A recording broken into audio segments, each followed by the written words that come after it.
বাণিজ্য উপদেষ্টা শেখ বশিরউদ্দিন সাহেব, উনি সম্ভবত ওনার ধারণা সারা দুনিয়ার খাদ্যদ্রব্যের যে বাজার সেটা আপনার ওই আলাদ্দিনের চেরাগের যে জিন তারা নিয়ন্ত্রণ করে, মানুষ করে না। আর সেই জন্য সে হয়তো বলছে যে আমাদের হাতে, স্পেশালি ওনার হাতে তো আলাদ্দিনের চেরাগ নাই বা জিন নাই যে জিন আইসা বাজার নিয়ন্ত্রণ করে দেবে। তো আমরা তো আসলে, তার মানে হইতেছে এই দেশ চালায় হলো জিনেরা। আর যারা চেয়ারে বসে থাকে তারা জিনেদের আদেশ পালন করে, তাই না? তো এরকমই যদি হয় তো আমরা জিন দিয়েই দেশ চালাবো ভাই।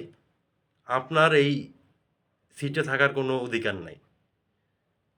আপনি যখন এটা করতেই পারবেন না, তাহলে আপনার দরকারটা কী রে ভাই?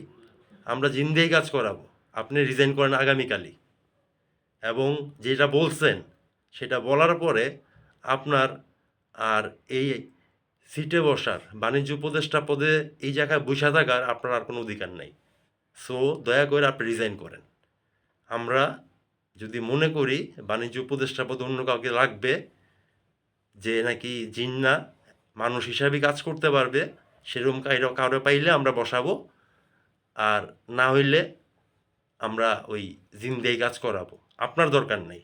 আপনারে এই পাবলিকের টাকা দিয়ে আপনারা খাওয়ায়া পরায়া, আপনারা বাড়ির গাড়ি দিয়া আপনার 14 গোষ্ঠীর পালার বাংলাদেশের মানুষের টাকা পড়ে নেই। আপনি রিজাইন করবেন, সহজ বাংলা কথা। হাসিনা আমাকে কথাবার্তা শিখে গেছেন না? ওই সময় কি ওদিকের ছিলেন? আর ওই 5ই আগস্টের পরে ভুলপাল্টা এখানে এসে বসছেন, তাই না?